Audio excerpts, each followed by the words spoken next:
Почитувани, денес, кога треба да има митинг во општина Ѓорче Петров, опожарена е семејната куќа на кандидатот за градоначалник Владо Мисајловски. Уништена е речиси во целост, а само пред неколку недели е утврдена целосна техничка исправност на целата опрема и инсталација на семејната пекара која е дел од семејниот дом на Мисајловски. Крим тимот од МВР за утврдување на причините за пожарот се уште не е излезен на терен. Вчера се случи крвев инцидент и физички напад врз кандидатот за градоначалник на Шуто Оризари Елвис Барјан. Нападнат е актуелен, истовремено и кандидат за градоначалник. Нанесени му се тешки телесни повреди, со тупаници, боксирачи, метални шипки. Сите овие инциденти се израз на нервозата во редовите на СДС и свесноста дека тие ќе доживеат пораз. Кога не би биле нервозни и соочени со уште еден изборен пораз, не би се случувале груби нарушувања на изборниот процес. Пукање, физички пресметки, тешки телесни повреди, злоупотреба на полиција во изборни цели, закани, притисоци, искршени штабови, партиски агитирања од членови на изборните комисии е само мал дел од сликата која СДС ја гради и доказ за нервозата поради поразот на 15 октомври. Треба ли човечки живот да се загуби за институциите да почнат да действуваат? Институциите покажуваат недостаток на капацитет и неспособност да ги расветлат ваквите настани, додека органите под контрола на СДС се активно вклучени во нарушувањата на изборната атмосфера. Епилогот од првите 10 дена избори се: физички напад на кандидатот на градоначалникот на Шуто Оризари со тешки телесни повреди. 2. Беше застрелан носителот на советничката листа во Кичево, Али Табази. 3. Кандидатот за градоначалник на Кавадарци, Митко Јанчев, без било каква причина, беше застанат, малтретиран од страна на представници на МВР, а досега никој, за жал, не е санкциониран поради овој настан. Искршени се штабови на ВМРО ДПМН во Кисела Вода, Битола, демолиран е штабот на Демократската партија на Србите, која во коалиција со ВМРО ДПМН.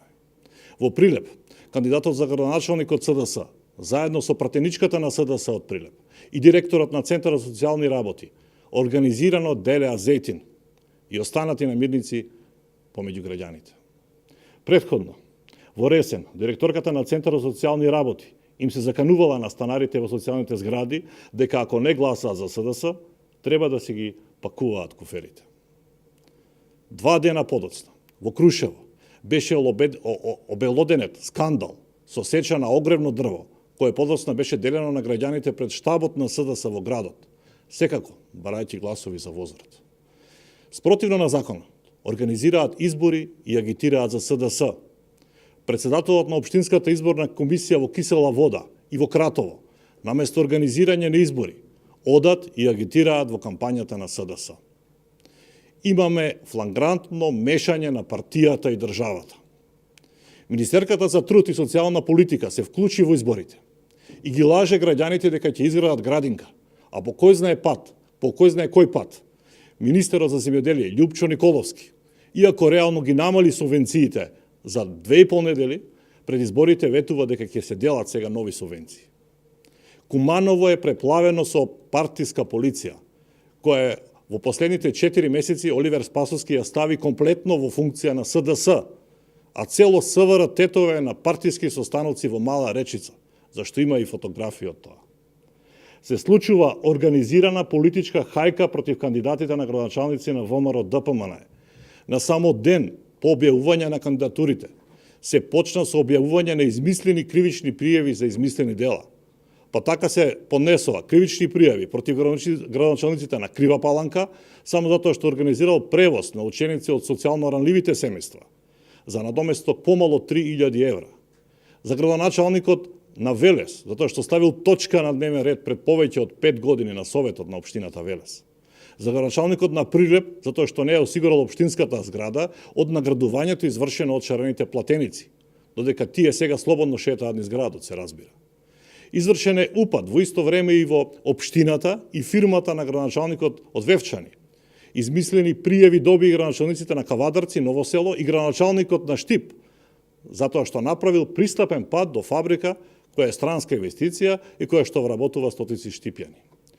Министерството за внатрешни работи покажува исклучителна неспособност и пристрасност во расчистувањето на овие изборни инциденти и во одредени од нив настани е активен учесник. Затоа го повикуваме јавното обвинителство и јавниот ВД обвинител наитно да преземе мерки и ги расветли сите нарушувања на изборниот процес. Нервозата доминира во редовите на СДС, но ќе им порачаме дека поразот не им бега на 15 октомври. Енергијата кај народот нема да ја сопрат. Денес, кога треба да имаме митинг во Ѓорче Петров, ни се служуваат овие настани. Ви благодарам.